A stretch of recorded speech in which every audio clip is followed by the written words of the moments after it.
Jai Anilo Premadano Karma Kacho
Seems like that harmonious out of pitch.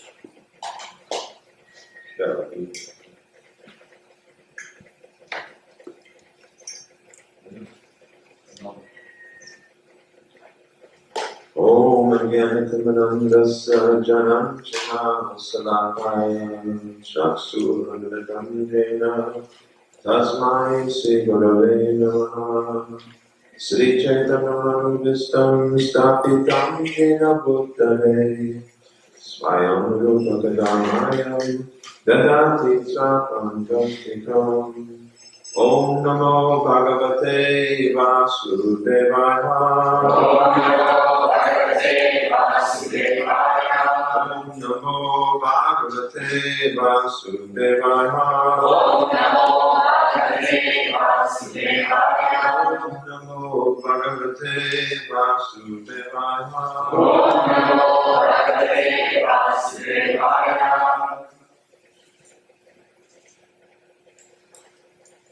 We're going to get there will be a darshan this evening at Radhavino's house at 7:30. 7 o'clock. 7 o'clock. So we'll start having bhajans at 7 o'clock. And how do you do it now? We're going to lead the bhajans.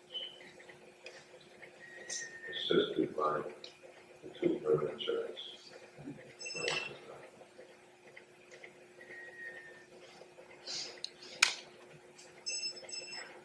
Srimad Bhagavatam, Canto 2, Chapter 3, Text number 9.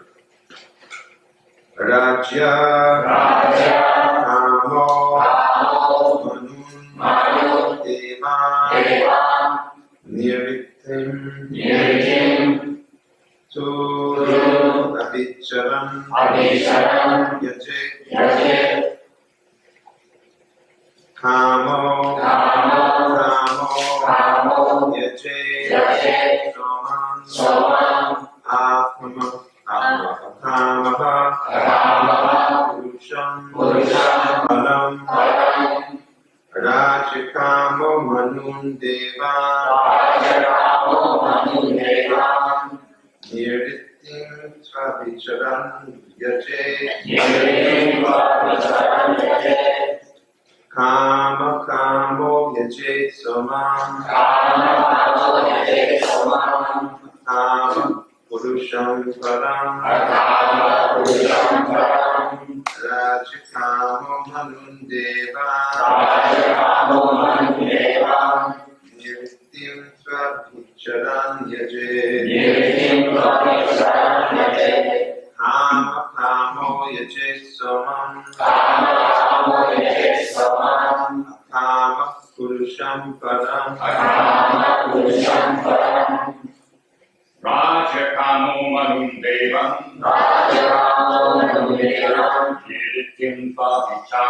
Yaje, Kamo Yaje Somam, Kama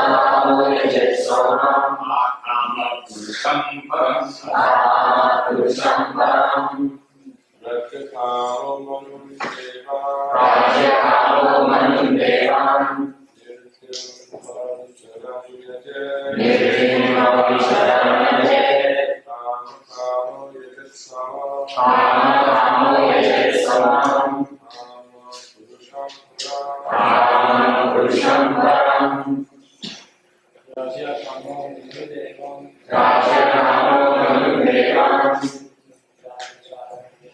Yiritim Pavicharan Yaje Kamo Yajet Somam Kama Purusham Param Rajikamo Manun Deva, Rajakamo Manundevam Yiritim Pavicharan Yaje Kamo Yajet Somam Purusham Param. Ladies, Rajatamo Manudevan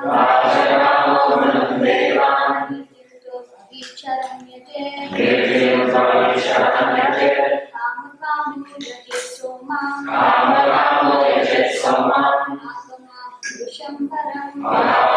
Purusham Param Rajatamo Manudevan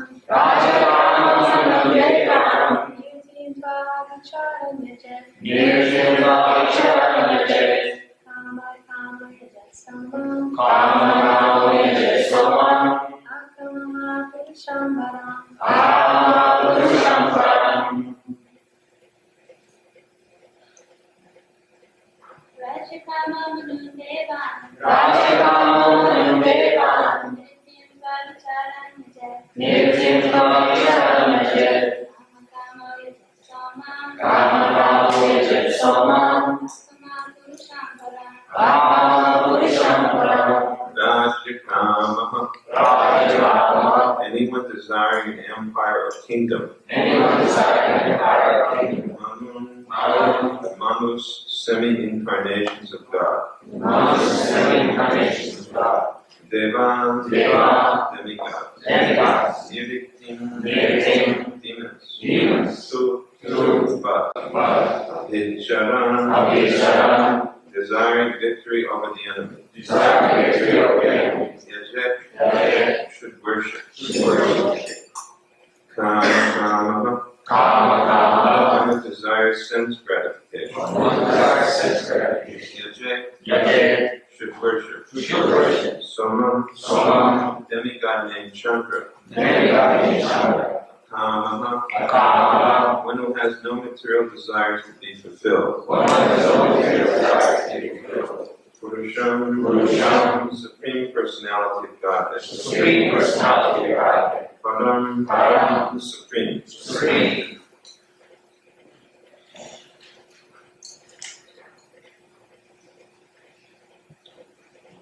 Translation and purport by His Divine Grace A.C. Bhaktivedanta Swami Prabhupada.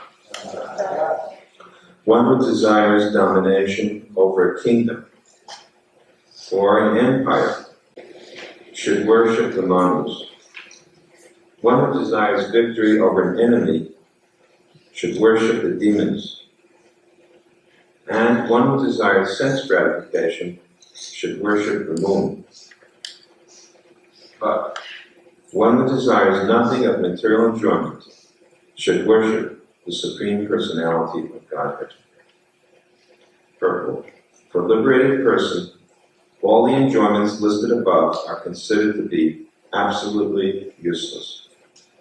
Only those who are conditioned by the material modes of external energy are captivated by different types of material enjoyment. In other words, the transcendentalist has no material desires to be fulfilled, whereas the materialist has all types of desires to be fulfilled. The Lord has proclaimed that the materialists who desire material enjoyment and thus seek the favor of different demigods, as above mentioned, are not in control of their senses, and so give themselves to nonsense. One should therefore not desire any sort of material enjoyment, being sensible enough to worship the Supreme Personality of Godhead. The leaders of nonsensical persons are still more nonsensical because they preach openly and foolishly that one can worship any form of demigod and get the same result. This sort of preaching is not only against the teachings of the Bhagavad Gita or those of the Srimad Bhagavatam, but is also foolish, just as it is foolish to claim that with the purchase of any travel ticket, one may reach the same destination. No one can reach Bombay from Delhi by purchasing a ticket for Baroda.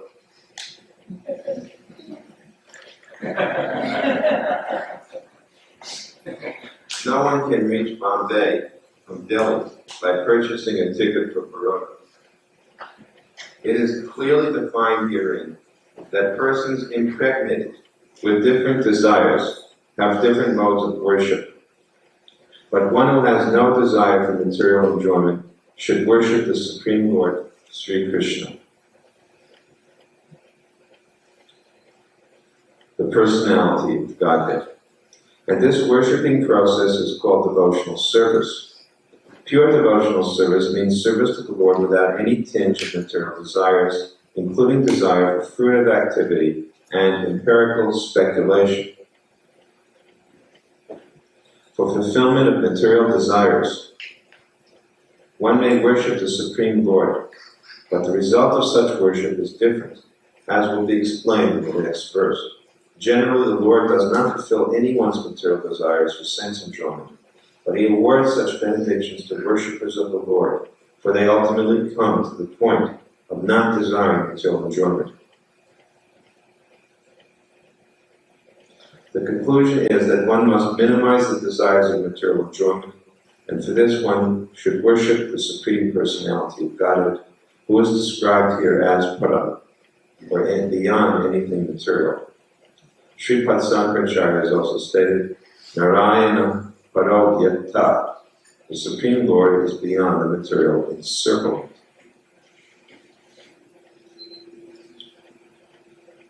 Srila Prabhupada has often explained how the senses victimize us.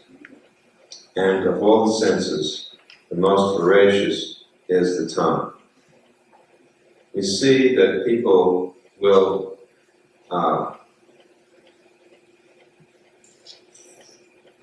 go out of their way just to satisfy their palates.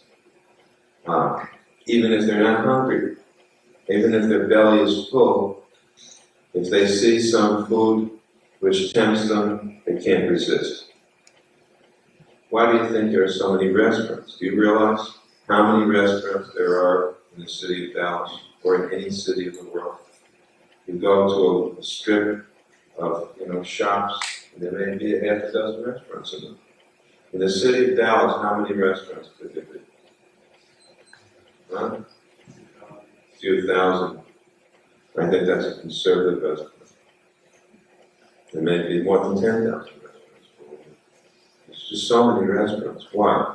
Because, people want it rare, medium rare, hard-boiled, charcoal, raw.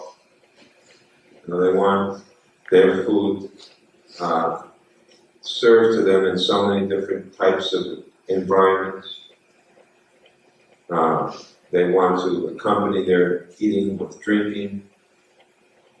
Prabhupada said that when he was in Germany, on every corner we saw these shops drinking. Drink. Or he said in England, right, there's a pub on every corner. So, all of this is meant for gratification of the tongue.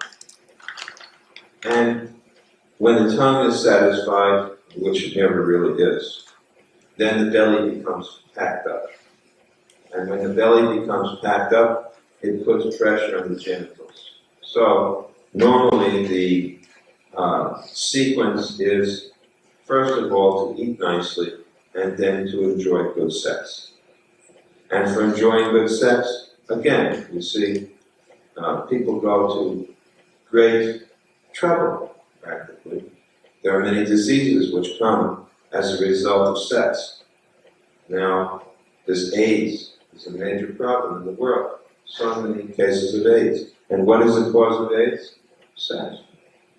Everybody's looking for a cure. There is a cure. You don't have to look for it. Just not having sex. But that is unthinkable. People cannot imagine that's such a cure. That's practically like worse than death for many people. So, with great difficulty, people spend money, even though they are married, even though they enjoy sex, and with their married partner, it doesn't satisfy them. They still go for prostitutes. Or why prostitutes? They go for other people's husbands or wives.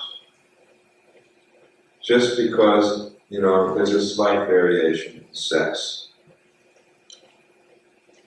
It's such a abominable society that we live in, that people are addicted in this way. So the pressure on the tongue, the genitals, as a result of the belly being full, causes people to try to mitigate the itching sensation, which it is, nothing more than an itch. And as any itching sensation eventually will go away, the agitation of sex also will pass over. And therefore, it is advised that one should be tolerant. The example of tolerance, of course, is Lord Shiva. Lord Shiva is considered to be the most tolerant, and even though his consort worshipped Lord Shiva, by worshipping the genital of Lord Shiva, he was not agitated. So no one can equal the tolerance. This is an interesting term for tolerance. Normally when we say tolerant, but tolerate, we think of some type of abuse or religious intolerance. But Prabhupada often uses the word tolerate in terms of sexual agitation. And one has to learn to tolerate this. And if one does, one spares oneself so much difficulty. I remember when Prabhupada saw our Radha party, all the brahmacharis, 50, 60, that wasn't the whole party, but one part of our party came to see Prabhupada in Atlanta. Were any of you there? Chaitanya, were you there? Anyway, we came in to see Prabhupada, and he started to talk about brahmachari life. And he was saying that if you can avoid the entanglement of household life, you spare yourself so many times. First, there will be a demand for nice saris. And then, once the saris are very attractively put on, then you will think, well, family life, have children, and then there will be a demand for house, and then you'll have to work. And Prabhupada said to the brahmacharis, all for a few moments of pleasure. You have to pay so many years. So, if one can, certainly one should spare oneself of such trouble. Even for householders, we have that rigid requirement. Sometimes we hear, it's interesting because other Gaudiya sannyasis don't tell their householder followers that you have to rigidly follow this prescription of no sex except for children, and they criticize Prabhupada. That why did Prabhupada involve himself in such affairs of household life? There's no such instance like this. And Prabhupada was very clear about this. He said that sex life, I don't see how anyone can say that, because what does it say in Scripture? Dhamma Buddha Bhuteshu, Kamosmi Bharatasava. I am sex life, which is not opposed to religious principles. Well, what is the principle of sex life? The principle of sex life is that it is meant for procreation. And so Prabhupada was not meddling in anyone's household life. He was simply explaining what the Bhagavad Gita states. What else is a guru meant to do? What else is a commentator on the Bhagavad Gita meant to do but to explicate the meaning of the text? The religious principle is clear what it means not to have sex simply for personal enjoyment, but it should be for Krishna's benefit. So what is Krishna's benefit? That you produce nice children if you're married, and you raise these children very nicely in Krishna consciousness. And it's a great sacrifice. And we know Prabhupada said about his Guru Maharaj was lifetime brahmachari. That means he never passed semen his whole life. That Bhaktivedanta Swami said that if I could conceive Krishna conscious children, I would do so 100 times. So there's no such prohibition for having to be married or to have children. But again, there should be a clear toleration. And for that, the husband and wife have to be very intelligent. Unless one is very intelligent, they cannot avoid sex. It's impossible. So husband and wife have to both discuss how to be able to serve the instructions of the Guru in Scripture, cooperating together. If it is done cooperatively, if both husband and wife cooperate together, it is possible. If one does not cooperate, it's not possible.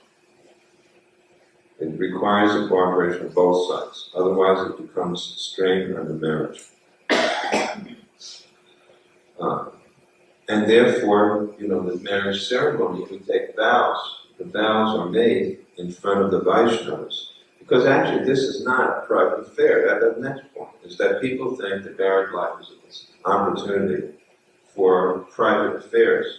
But actually, it's not about private affairs. For conceiving a child, one is supposed to take sanction before conceiving a child. Not that one just has sex life. So it is not a private affair. Then there's a ceremony. There are ceremonies for that in that regard.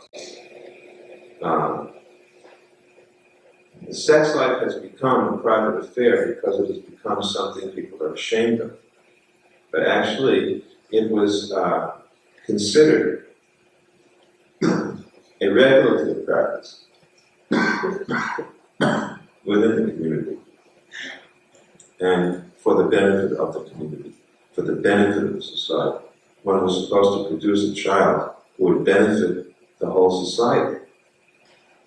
Not just give pleasure to the father and mother, but the child was meant to become the servant of everyone. So it was a matter of great concern to all the members of the community.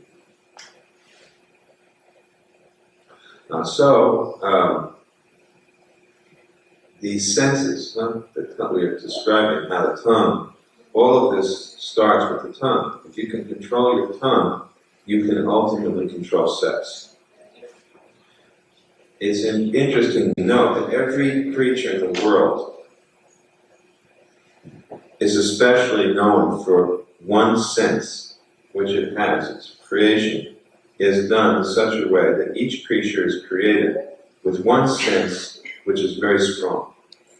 For example, a fish has very strong sense of taste, and therefore a fish can be caught by allurement of the tongue.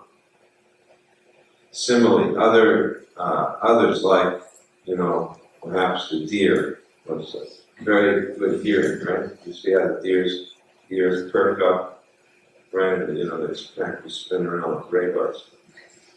Hear anything, or other creatures. Each creature has some particular sense or organ, but the human being has all the senses very strong.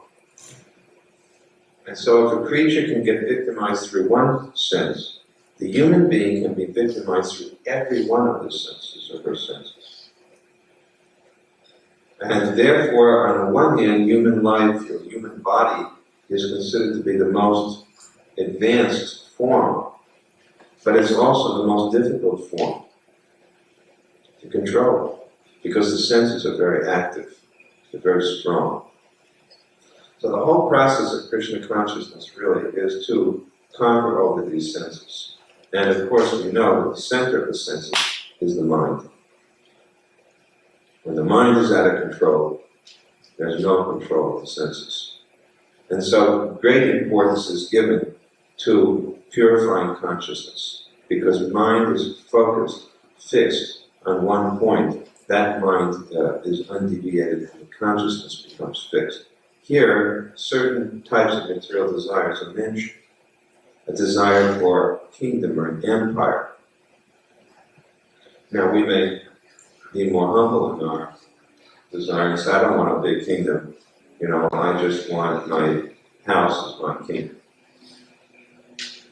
And I'm the king. And this is my queen. People chalk out their kingdoms like that. Or, there's all kinds of kingdoms. Some people make intellectual kingdoms. Right? They try to dignify over everybody else. So if you go on the internet, right? That's a type of intellectual kingdom. Someone tries to, defeat all competitors who come forward to challenge with some new theory on whatever topic it may be. So that's another type of a kingdom. There are many types of kingdoms. There are all kinds of turf wars going on in the business world. Enter, economic kingdoms, let's say, or cultural kingdoms, or music kingdoms. This is the world of competition. And it's very hard to not be caught up in that world, that momentum of competition, except for the fact that if one does so, well, we'll get to that at the end. One has no desires, but that's one type of thing. And then desires victory over an enemy. And like you read in the Bhagavad Gita, so many enemies do I have, and I will conquer over them. It's interesting to see what you should do if you want to conquer your enemy. Here it advises, if you want to conquer your enemy, worship the demons. Very interesting. Wow, why do you think that is? Can anyone suggest? You're very intelligent. Why would you say that one should worship the demons and want to conquer your enemies? So you become your allies. Okay, they become your allies. Any other suggestions? Good job with it. Like Prahlad Maharaj was explaining to his friends, but the devotees, there are no friends and enemies. That's a good point. Yeah. Another? Demons are the mode of passion. Demons are the mode of passion.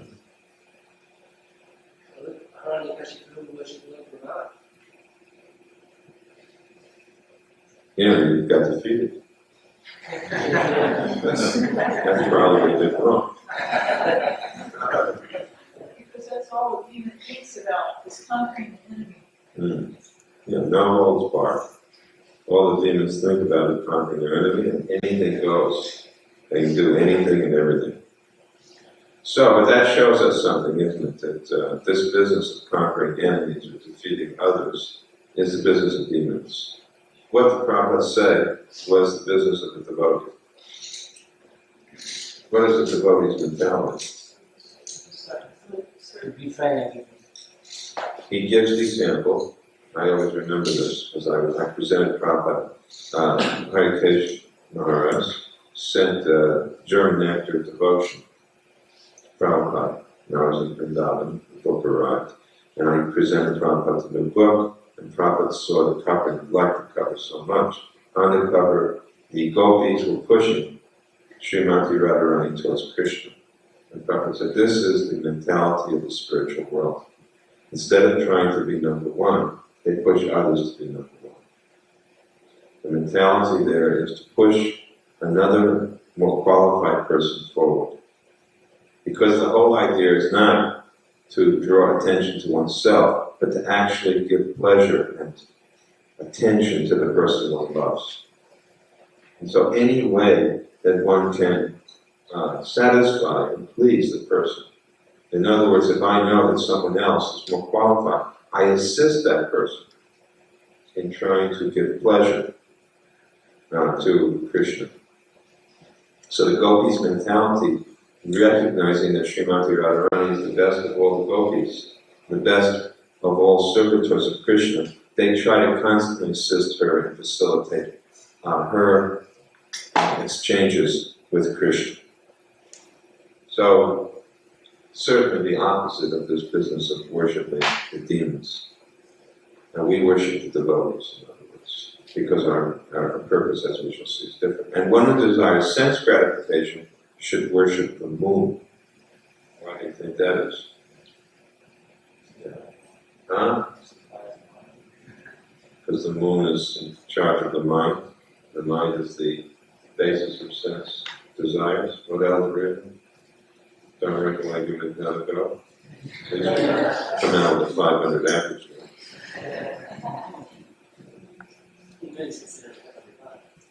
Okay, the moon is, that's good. The moon is considered a heavenly planet and therefore facilitates so many types of material pleasures.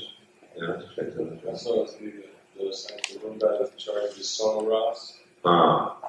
Somaras gives longevity, and longevity means more chance for more enjoyment. Any other reasons? When worship sitting when everybody goes that place.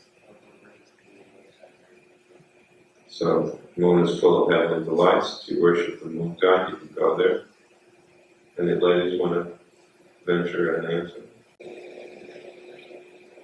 Aren't women? Huh? Aren't men under the sun and women under the moon? Something like that. It's sort of Men under the sun and women under the moon. feminine. Is that a fact? And astrology. We got astrologers here. Prajapati, have you ever heard of that? Well, the moon represents the mother, Venus represents the wife or the woman or son. The sun represents the father, but Jupiter will represent the spiritual master or the husband for the woman. That was close anyway. Just 2 million miles off it. Yes, another one. Also, the moon represents the mind, and when your mind is out of control, then your senses are. Yeah, that's right. Yeah, so there are many reasons. But here's the point. The mind has to be controlled, and but of course that's a deviant mind, in the sense, misdirected mind, misdirected intelligence, to think that I can become pleased by gratifying my senses. What happens when you gratify your senses? You just get more agitated. The fever goes up. And when the fever gets high enough, 108 degrees, then there's death. Prabhupada said, and that comes in the form of nuclear disaster. He said at the present moment, the fever is heating up. At that time, the Cold War was going on, and the fever was getting higher. The temperature around the world in global politics were heating up to such an extent that Prabhupada said it was at the point of nuclear holocaust. I'm sure that Prabhupada would definitely credit the Krishna Consciousness movement for putting an end to the Cold War. The devotees would probably also agree. Yeah, I think we're probably going to have a nuclear war in the next couple of years. Every time Saturn goes into Aries, we have big wars like Vietnam, and before that, 30 years before that, World War II, and 30 years before World War I. So in the next couple of years, we'll probably see some pretty big wars. That must put a lot of fear in the devotees' minds.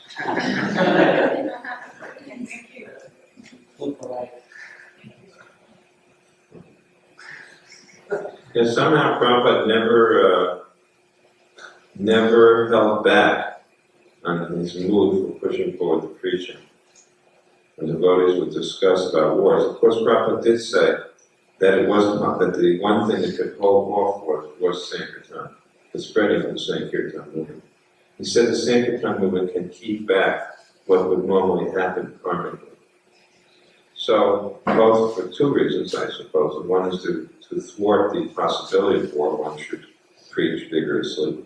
And secondly, if there was to be one, then, there's no time to waste in terms of at least allowing people to begin the process of devotional life. If they receive one of our books, if they receive some prasadam, hear the holy name, at least they have got something before they get blown to smithereens. If that's what happens to them.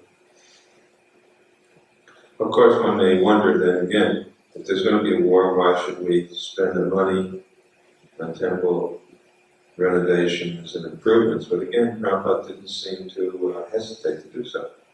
Built large temples, encouraged us to do that. And perhaps because he knew that the Sankirtan movement could fall off some potential disaster. And that's always the case, of course. Astrology has the capacity to perceive what would normally happen. But Krishna Consciousness has the capacity to perceive what may transcendentally take place, which overrides the normal procedures of the laws of karma. As Prabhupada would often say, when you clap your hands, scriptures, when you clap your hands, the lines which are engraved, which tell you the future, they change. At least metaphysically they change. So the final statement here, of course, this is a nice sequence. This is a typical sequence you find. If you this, and this, but. So the last part of the quatrain, the sloka is, but one who desires nothing of material enjoyment should worship the Supreme Personality of Godhead. And that, of course, is the best of all things. One who desires no material. And Prabhupada makes the point, that doesn't mean that a devotee will have to be without material enjoyment. As we see, devotees do very well, right? They eat nicely. They enjoy so many transcendental benefits. They have nice friendship, good philosophy, sing, dance, and be merry. Sounds like the materialist's dream. Sing, eat, dance, eat and sleep and be merry. The Prabhupada said that was our slogan also. Eat prasadam, sleep a little bit, and be merry, which means chant Hare Krishna.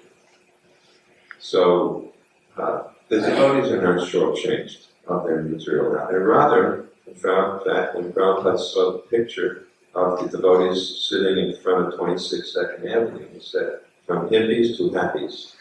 They're all sitting with a big smile and said, I've changed them from hippies to happies. So, a person certainly becomes very blissful and happy as a result of Krishna consciousness.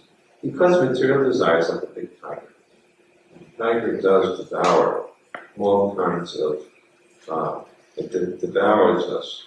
Material desires an ever-increasing fire which just seems to burn up more and more. And if you think, well, I'll get rid of my material desires by feeding them. That's a common thought. Let me fulfill my material. It doesn't work that way. Unless you do it in a regulated way. Then it works. If you try to unregulatedly fulfill material passions, it doesn't work. If you try to do so, there's two ways to do it. Cut it off, or do it in a regulated way. Cutting it off is quicker, but it's risky, because it could also lead to frustration. On the other hand, feeding material desires in a regulated way means you pay a heavy price. You can go on the toll road, but you've got to pay, regularly the toll. So, for example, having children is a heavy price. There's great pleasure in having children, but it's a heavy price. You have to constantly look after your children. You have to work hard and to take care of them. They're always in anxiety lest something should happen to them. And this type of regulation really makes sense out of sex life. You start to see, well, all right, and if you take that much responsibility for sex life, that you are willing to have children and raise them nicely, how many children will you have? Therefore, how many times will you have sex? Very few. And gradually it becomes purified. You see that sex life was used for serving Krishna. And the same is true of any type of activity. Just like if someone really wants to make money through business, then that's why we said give 50% of your income. So you work really hard and you give 50% of your income. After a while, your desire to make a lot of money will probably die out. Because you have to struggle very hard to get 50% of your income. So each one of these regulations is meant to gradually reduce the material desires to nil. And unless one does that, then one has to be prepared to take another birth. And we have to recognize that as long as some desires linger within our minds, we will have to take another birth. So how to get free from material desires, that is very difficult. Every little bit has to come out. So one has to perform yoga with great determination. And that yoga can be, done in a very comprehensive manner. Although it says, Eke ha Gurunanda, be one-pointed. Yes, the one point is there, Krishna, but it can have a very complex fabric, and it does. There are many ways in which, our whole life is meant to please Krishna. Whether it's through the brahmachari ashram and all the activities a brahmachari does, or the grihastas do, or vanaprasthas, or sannyasis. Each one of us has a multiplicity of activities, and all of them are meant to somehow utilize all our energy for pleasing Krishna. We should see that is the goal. If we're just working hard, but it is somehow not for the goal of pleasing Krishna, what is the point? Of course, not bad if you offer the result of Krishna. But even better is if you offer the result of Krishna with love and devotion. That's bhakti. The other is the type of karma yoga. Dovetailing one's material desires and trying to please Krishna at the same time. The other, bhakti, means that there is no more material desires at any time. That's certainly much more preferred. So, I think I've covered the points here. Devotional service. Any questions? Yeah, very good. Two questions. First one, what is saying that one material desire wants to worship the universe? It seems to be that by doing that, one's material desires get to the universe. Otherwise, how would get the universe? Bhagavatam does. It's not recommended here. It's not being recommended. None of these are being recommended. It's not recommended that you should worship the demons. Yeah, I understand why I'm saying it. Because you have to understand how Sanskrit verses are written. The way this verse is composed specifically to show, if you want this, do this. If you want this, do this. If you want this, do this. But the last point is actually what you should want. But, therefore there's a but. Am I right? This is how it's composed. The whole idea is that this is a sequence of points given here. But the last one is the actual one that you're supposed to want. It's leading up. It's saying, this is really not what you should do. This is what it means. This is what you do if you want this. This is what people who want this do. But the people who actually are intelligent, who want pure devotional service, they should only worship the Supreme.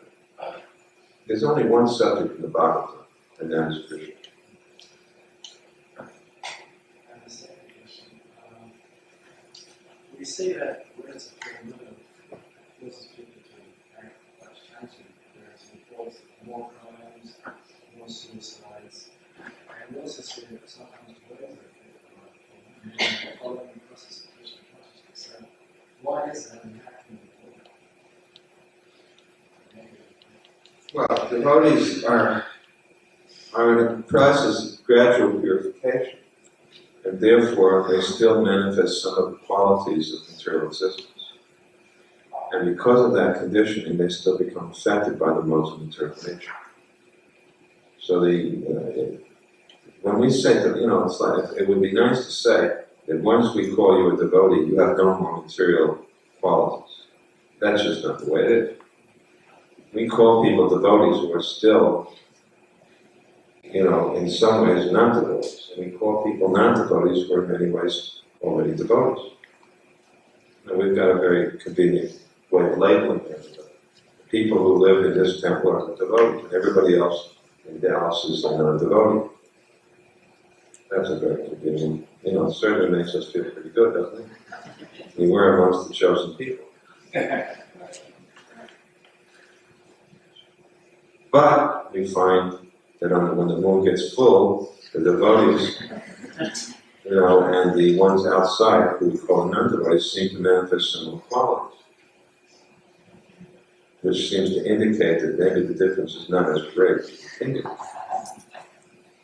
And there is a difference, not that. Sugar. Yeah, Can I ask a question? after Chaitanya Chandra says.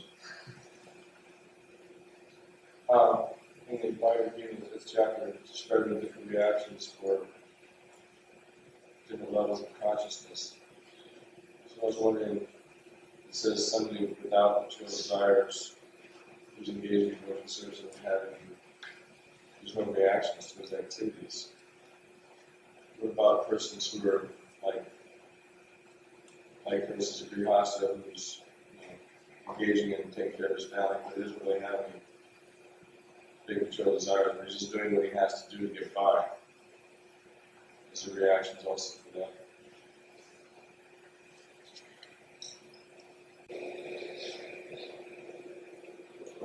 I'm not exactly sure I understand the situation you're describing. Somebody like, for instance, who's coming to the temple, who's chanting 16 rounds. There's no material reactions. If they're following all the practices of Krishna Consciousness, there's no material reactions. It's the duty to serve the family, the household of serving his family, serving the Vaishnavas. It's pleasing. Prabhupada was so pleased. He said, I just want to see that my household and disciples observe their vows of marriage. I'll be very happy if they look after their families nicely. He's very pleased to see a responsible household. You'll know that you're not getting material reactions by your attraction for Krishna is increasing. That's the way to tell. Everybody can take their temperature very quickly. You can take your state of health very quickly. If you're finding yourself attracted to the devotees more, attracted to Krishna consciousness in various ways more, and finding your material attachments are reducing, hey, it's working. You're not getting material reactions. This is not some, futuristic type of planned program where we don't really know if we're making advancement or not, but when you die, then you'll find out. You can tell right away. Just like that verse in Bhagavatam, when you eat, what happens? Your hunger goes away, you get nourished, your body gets nourished, and your taste gets satisfied. As soon as you eat. You don't have to wait 10 years later to figure it out. It happens right away. Similar with devotion service. It'll happen. Maybe not on the same day, but it'll happen within the same year, 2 or 3 years. It changes. You change. Bhakti. Okay. Earlier, you were speaking very nicely about the brahmachari mentality. And later I wasn't speaking. Earlier, also, so the question is that how can people that have women bodies or souls that have women bodies think? And I don't need to turn the table around, but actually we could turn the table there and say, brahmachari class. Actually there's a lot of challenges in dealing with the men. So Say it again? There's a lot of challenges dealing with the men in Krishna consciousness. No, wait, but what did I say about brahmacharis? Did you want to change around for brahmachari? Well, I was saying that the men sometimes could consider that the mothers are just like a burden, like it's a burden just to deal with the mothers all the time, or you have to deal with. It certainly is. So, but the mothers also have It to certainly is for them also. I just But think there's a sometimes it's difference. little No, bit- it's there a is a little difference. sexist sometimes. There is a difference because according to Shastra, a brahmachari who can avoid this does not have to get married, whereas a woman is supposed to be married. That's the difference. A woman it's much easier for a woman in her life if there's some man she can focus on. That doesn't mean only focus, and I'm not saying that. I don't believe that at all. But it helps for a man to be in her life. That man may be her father, or her husband, or her son, but it helps her. On the other hand, nowadays, most men also need to get married. So the same can be said for the men. It helps them to have a woman in their life. But there are cases. Now there are also cases nowadays where I see that women may not get married. Because I don't find that the traditional situation is very much, it's not perfectly applicable any longer. But traditionally that is so. Now, there's another point, that the way that society was set up is that a man was allowed to have more than one wife. Not all men, but some men. Which allows some men, therefore, to remain brahmacharis, because the population is about even. But now they can't there's no polygamy. And one of the biggest problems is that there are many women and they can't find suitable husbands. And probably the other way around also. Men don't feel they can find suitable wives. But I'm definitely, I think it's clear what I said. Because, but I appreciate your point. Maybe your point should be well appreciated. That it is a burden.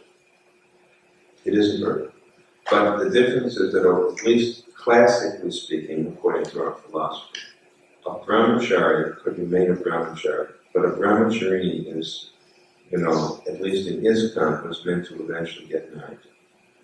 So in that sense, I would say, if the Brahmin, in other words, Prabhupada would not preach to a group of girls of 18, 19, 20 years old. If you can avoid marriage, very good. But he would say that to a group of 18 and 19 and 22-year-old men. So there's got to be some difference. However, if I'm dealing with a 38-year-old girl, I'm not going to tell her what I would tell an 18-year-old girl. Especially if she's already had enough experience in life and doesn't need any more. Then I'll say, forget this business. Just like I say to a Brahmin, like I say to a sannyasi or a Madhavasi, I say, forget it. If a woman reaches a certain age, then why should she bother anymore with this? But for an 18-year-old girl, generally it's said. Again, 18-year-old girls all are not the same also, because sometimes they've suffered so much that they, before they can even think about marriage, so many things have to get straightened out, because there's so much, disturbance in their early life. But it's very complicated now. We can't just say everything exactly the way it is in the books. We have to apply it with good intelligence. Velocity. So it would seem that most brahmacharis in this time do eventually get married. But I'm wondering if there's so much preaching about, not adhering to grihastha as such burden. I wonder. There's a lot of preaching. Don't enter the grihastha as a burden. So I'm wondering if that mindset goes into their marriage and they become resentful for the partner. I think that that's true, but I don't think I preach like that. But I do say it because there's some brahmacharis sitting in front of me who may remain brahmacharis. And I have to say it. Now you can say, well, just say it to them alone, but that's not the point. I have to say it, as Prabhupada said it. But I balance it. Anytime I give a lecture, you'll see I say plenty that should encourage people in every ashram. But I must also encourage the brahmacharis. If they can avoid it, very good. But I agree with you. You are absolutely correct in what you said. That at this point it made too one-sidedly, then brahmacharis who do get married will always think this wife is a burden, this wife is a burden. Now a little bit of that is not bad. Because if you think this wife is the greatest pleasure of my life, and you die thinking like that, that's also not necessarily the best mentality. But too much of it is not good. Therefore, extremism of any type is not good. As Lord Buddha said, take the middle path. Rasi came to the last question, then we have to stop. So in the earlier part of the Prabhupada was saying that you can't take every path and lead to the same destination. But in the Bhagavad Gita, Krishna says that every path leads unto me, invariably. And Indians use this as a point to say that I'm just using my own path, eventually I'm going to go to God. Yeah, we agree. Even you can get to Bombay by buying a ticket to Baroda, but then you'll have to buy another ticket. Prabhupada said you can't get to Bombay by buying a ticket from Delhi to Baroda. You can't. You'll have to buy another ticket. So you can just tell them, okay. But you're going to have to buy another ticket. All the paths eventually lead to me, but some of them go through a lot of, complex gyrations before they get to Krishna. Right? You can certainly get to Bombay from Delhi, but if you go by New York, it's going to take you longer. That was the last one. We got to stop because some people have to back out and some people. All right? Jai. Srila Prabhupada ki, or Bhaktivedanta ki, or Prema.